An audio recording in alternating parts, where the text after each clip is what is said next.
जय हिंद, जय Maharashtra. शौर्यगाथा career अकॅडमीवरती मी दीक्षा तुम्हा सर्वांचं हार्दिक स्वागत करते. आज आपण महासंग्रामाचे काही IMP क्वेश्चन बघत आहोत. पोलीस भरतीचे जे पेपरला दरवेळेस येतात आणि ह्यातले आणखीन काही IMP आहेत जे आपण बघूया. पहिला प्रश्न, वाघांसाठी राखीव क्षेत्र असलेले कार्बेट राष्ट्रीय उद्यान कोणत्या राज्यात डॅश डॅश या राज्यात आहे? कोणत्या राज्यात? उत्तराखंड, झारखंड, छत्तीसगड का उत्तर प्रदेश? तर आपलं उत्तर आहे उत्तराखंड. उत्तराखंड हे आपलं उत्तर आहे. तर थोडस मी हे 3 ऑप्शन पुसून टाकते, इथं थोडस लिहायचं आहे त्याच्यामुळे.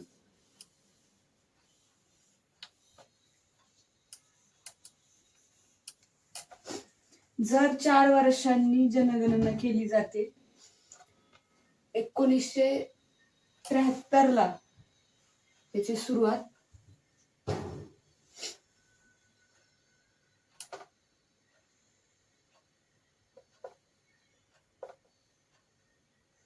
जर 4 वर्षांनी जनगणना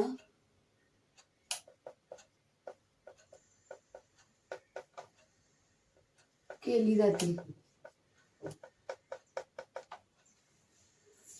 आणि आणखीन एक म्हणजे की 2022 ला झाली होती जनगणना, त्यावेळेस 3167 वाघ पूर्ण भारतामध्ये होते. त्यातले महाराष्ट्रात 444 होते. 2026 ला देखील होणार आहे, पण आणखीन काही त्याची आकडेवारी आलेली नाहीये. त्यामुळे ती आली की लगेच त्याचा पण एक प्रश्न नंतर नाही येईल, पण तोपर्यंत हे IMP क्वेश्चन बघून घ्या. उत्तराखंड मध्ये सुरुवात 1973 ला 4 वर्षांनी जनगणना केली जाते. 2022-23 चा जे काही अहवाल आला होता त्या अहवालामध्ये 3167 इतके भारतामध्ये वाघ होते आणि महाराष्ट्रामध्ये 444 ही त्यावेळेसची जनगणना प्रत्येक 4 वर्षांनी होती. दुसरा प्रश्न, कैमूरच्या टेकड्या कोणत्या पर्वतरांगेत आहेत? कैमूरच्या टेकड्या कोणत्या पर्वतरांगेत आहेत? विंध्य रांगा, सातपुडा रांगा, कारापुरम रांगा का कोल्ली रांगा? तर आपलं उत्तर आहे विंध्य रांगा.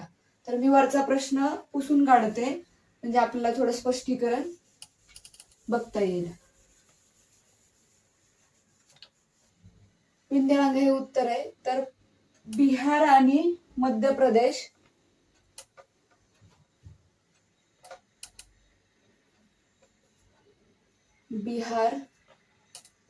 व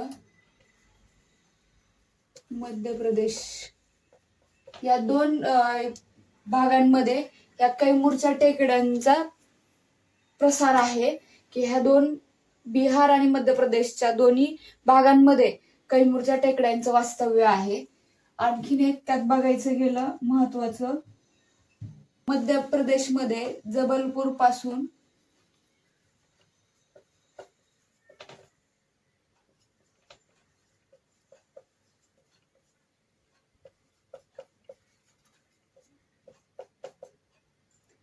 ते बिहारमध्ये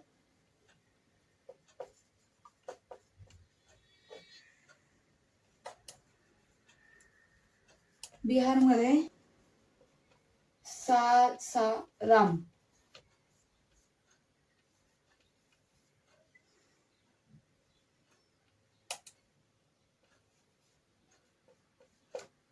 पर्यंत आहेत.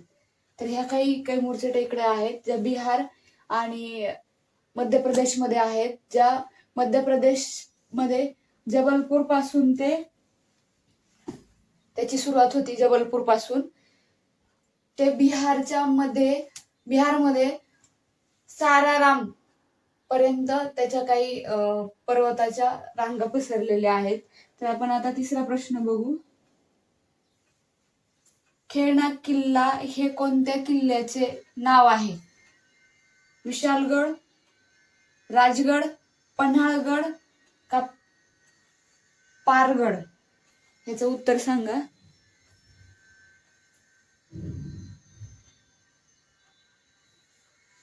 तर याचं उत्तर आहे विशाळगड. तर थोडस विशाळगडचं बघूया. दुसरा प्रश्न पण इथं थोडं पुसून काढते म्हणजे जेणेकरून आपल्याला स्पष्टीकरण बघता येईल.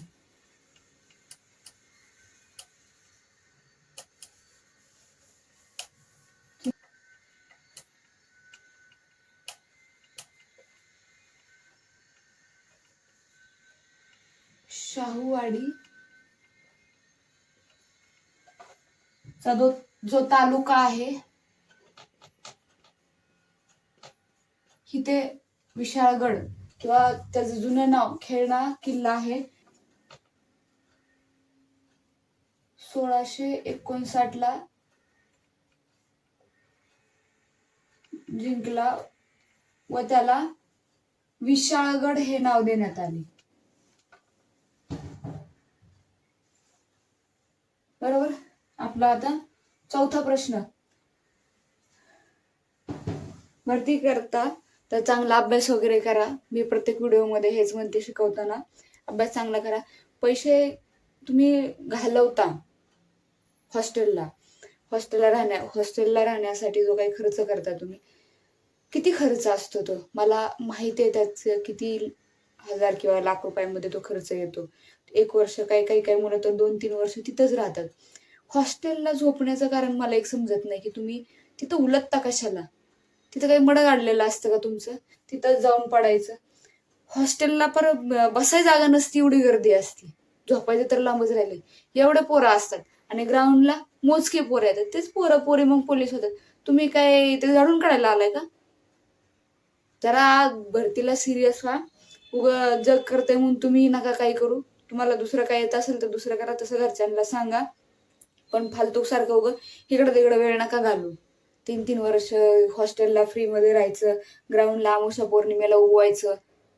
समजायला तरी पाहिजे ना तुम्हाला की आपण करतोय काय नाही ते. चौथा प्रश्न.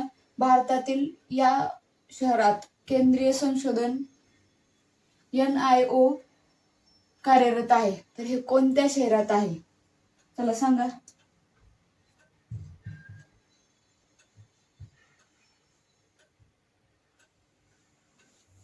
बंगळुरू, पणजी, मुंबई का कोची? तर ह्याचं उत्तर आहे पणजी. ह्याचं स्पष्टीकरण बघू आपण. मी हा पण प्रश्न खोडते स्पष्टीकरणासाठी. 1 जानेवारी 1966. आता याची प्रादेशिक केंद्र पण बघू आपण.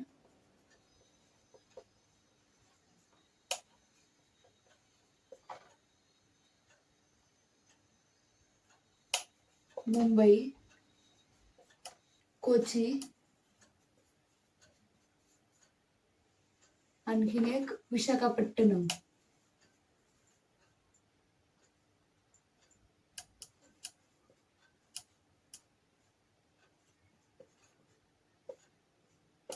थोडस खालीवर झालंय, समजून घ्या. बरोबर का? प्रादेशिक केंद्र हे 3 आहेत आणि संशोधन कार्यरत जर कुठल्या शहरात म्हणलं तर ते पणजीमध्ये येतं. 1 जानेवारी 1966 ला ते सुरुवात आहे. आणि प्रादेशिक केंद्र म्हणलं तर मुंबई, कोची आणि विशाखापट्टणम ह्या ठिकाणी आहे. आपण आता 5वा प्रश्न बघू. सहकार मेळा 2025 कोठे आयोजित केला होता? इटानगर, शिलाँग, गुवाहाटी, दिब्रुगड. चौथा आहे दिब्रुगड. तर हे गुवाहाटी हे शहर आहे, इथे झालेलं होतं 2025चं आयोजन सहकार मेळ्याचं. तर बाकीच्यांचं ह्या 3 ऑप्शनचा जर विचार केला तर ह्या कुठल्या तरी राज्याच्या राजधान्या आहेत. बरोबर ना? इटानगर, शिलाँग, दिब्रुगड ही आसामची दुसरी राजधानी आहे. शिलाँग ही मेघालयची आहे. शिलाँग ही मेघालय आणि ही अरुणाचल प्रदेशची आहे.